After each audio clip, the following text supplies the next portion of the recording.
Hello, fellow Star Warriors, and may the Force be with you. Watching the Season 3, Episode 1 of The Mandalorian with me is Advitya, and of course, the usual suspects Darth Vader and Yoda. I think you can see his green effigy over here. And talking about green effigies and cute little green aliens, Baby Yoda aka Grogu is going to make a comeback. Actually, they've already made a comeback because they reunited in the second season. I'm talking about, of course, Din Djarin, our Mando, and Baby Yoda, that is Grogu. Alright, so Luke Skywalker, I don't think will appear in this series again. Mark Hamill might have just run the course of de-aging that Marvel have done with so many other how shall I say established actors, and that is why I love the acting business. I aspire to be a thespian myself because the more you act and the more your career grows. Alright, so with that, let's not wait any longer. Let's get this show on the road. It's only a 35-minute episode, but I'm looking forward to some really nice things, aren't we, Gugu? Alright then, once again, may the Force be with you, and coming up, stay tuned for my reactions as the episode rolls along. Thanks for watching, and smash that sub button for awesome acts fun. This is the channel you're looking for. Alright. So Gogo and I like the way the recap is done. It doesn't waste too much time, but it takes us through the first 16 chapters of that first two seasons of The Mandalorian, and quite exciting chapters they were too. I have left the link to my playlist of the season 2 episodes in the description below. You can check that out if you are new to The Mandalorian, and if you are already a seasoned Star Warrior, then let's forge ahead and see what this new season is going to bring us. It's poised to make some absolutely smashing action scenarios and delve deeper into the mythos of the Mandalorian. So let's check that out. Also, I want to say that Pedro Pascal has been doing an awesome max job of acting. I have been watching The Last of Us based on the video game, and I think the last two episodes are due on the coming next Mondays, so that's going to be something to look forward to. It's really well made, and I'm not a fan of the zombie genre per se, but I think they have done a pretty great job with a not unique but a different take on a very tried and tested formula, which is zombies, of course. So substituting fungi for virus or bacteria or whatever, or aliens for that matter, is something new, and they've dealt with it pretty well, at least as far as I know. And I think Advitya is almost falling asleep, so that's great news as well. Alright, okay then, so let's forge ahead, and by forging I literally mean the armorer of the Mandalorian is forging a battle helmet, and I think this is some sort of a flashback. They are walking out into a huge group of Mandalorians. So let's see how this episode goes. And just as I said, the forging part, the Din Djarin, the Mandalorian who we know and love, is getting initiated into the Mandalore Creed. And the thing that he is asked to repeat is the way of the creed, or the words of the creed shall be forever forged in my heart. So I love it when spirals come around like this.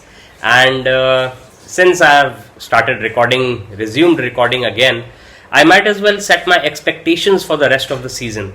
So obviously we are going to be seeing a lot more of the backstory of Din Djarin, played by Pedro Pascal. And I think one of the best parts of the recap that I saw was Taika Waititi as that IG-11 droid who blows itself up at the end of that season to deny Moff Gideon the child, which is of course Baby Yoda aka Grogu.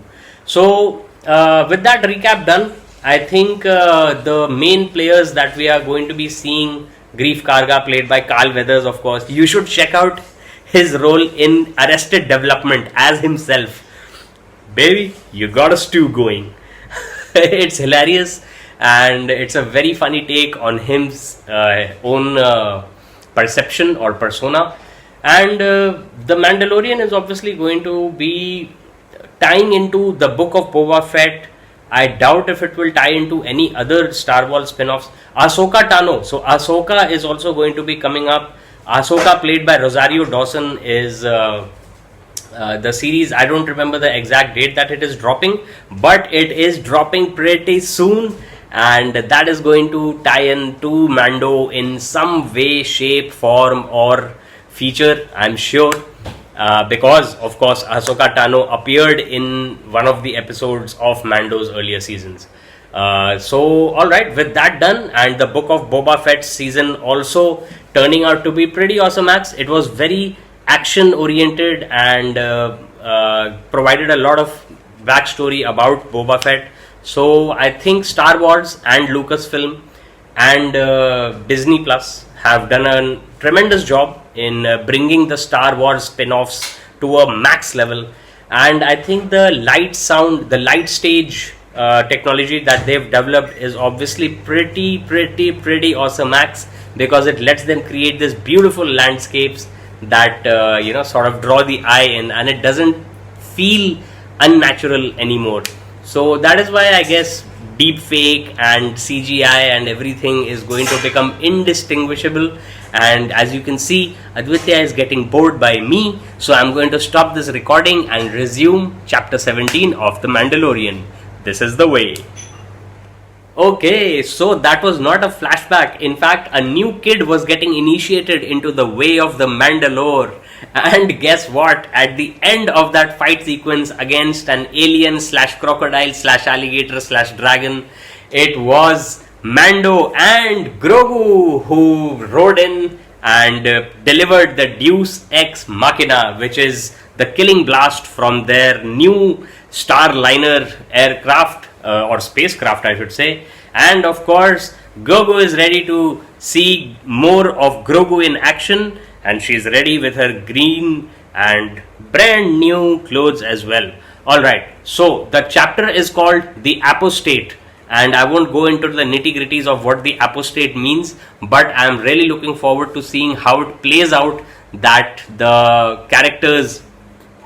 Hello. Okay, so as Grogu and Mando are passing through hyperspace, Grogu sees monstrous shadows in the blue light that is going by, which denotes faster than light travel in the Star Wars universe, and he gets a little scared from his dome on top of the spacecraft, and so he goes down and appears in the lap of Mando, almost as much as Grogu appears in my lap sometimes, and she's getting ready to sleep for the night with her feed. So always nice to relate to something on the silver screen, and let's see how long it takes for us to portray something meaningful on the silver or the big screen. I just love it when spirals come back around. So IG-11, the droid I was talking about, voiced by Taika Waititi, the director extraordinaire, Jojo Rabbit, Thor, and lots of other movies. So Taika Waititi's droid is going to be rebuilt, and Mando is trying to rebuild him from the parts that were salvaged after he self-destructed. But what really amped me up right now was that the creatures who Mando has approached to fix the droid, or rather to rebuild the droid, say this one is Poodoo. And I have been doing a lot of baby talk these days because of Advitya, and it just kind of fits right in into the poo poo doo doo terminology that we use. And yeah, so looking forward to Taika Waititi's voice, albeit in a metallic overlay or auto tune or whatever those people use these days. Which reminds me, I detest auto tune. I mean, no matter how harsh I may sound, at least I don't process my voice to sound like something else.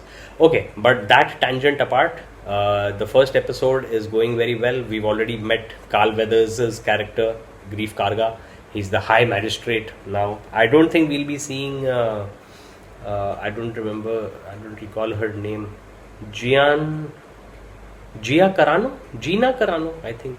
Anyway, so I don't think we'll be seeing her character again, but we will be running into more old friends from past episodes, and of course, Bo, Katan, Crazy, and lots of other characters to meet, to look forward to. Alright, coming up right after this, I'm going live for the Manchester United versus West Ham United match. So obviously I will be editing all this together and uploading it later after finishing my work for the night. Yes, I do work at night. But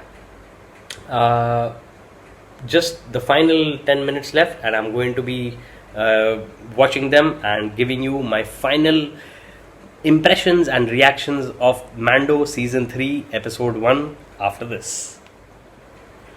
Okay, so two things right after that sequence of IG-11 being called a poodoo. The little creatures who are fixing it, or at least who are going to try to fix him up, are called Anzellans. That reminds me about Anzacs, Australia and New Zealanders. And Anzac biscuits were something that I used to love. I think Unibic is a spin-off of Anzac biscuits. I'm not sure. I'll check it out when I take them down to eat later. And also, I forgot the second. Oh, Bad Baby.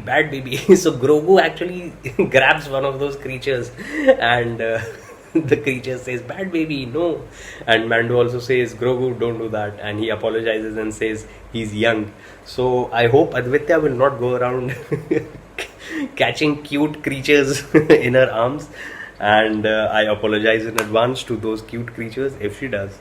Alright, after this, coming up, the final verdict of, like I said, episode 1 of season 3, chapter 17. Alright, so final thoughts on the first episode.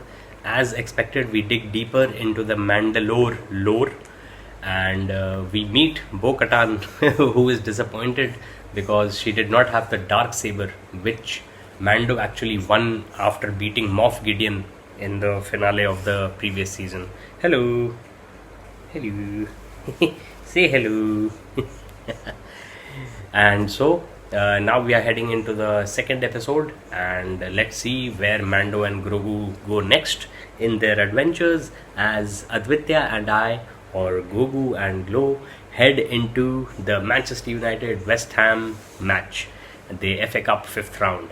Alright, so live stream coming up, but of course it will be over by the time you are watching this. And make sure you smash that sub button for Awesome Max Fun. Thanks so much for watching. Goodbye from Aradhya and Advitya Akshat. May the force be with you, and this is the way.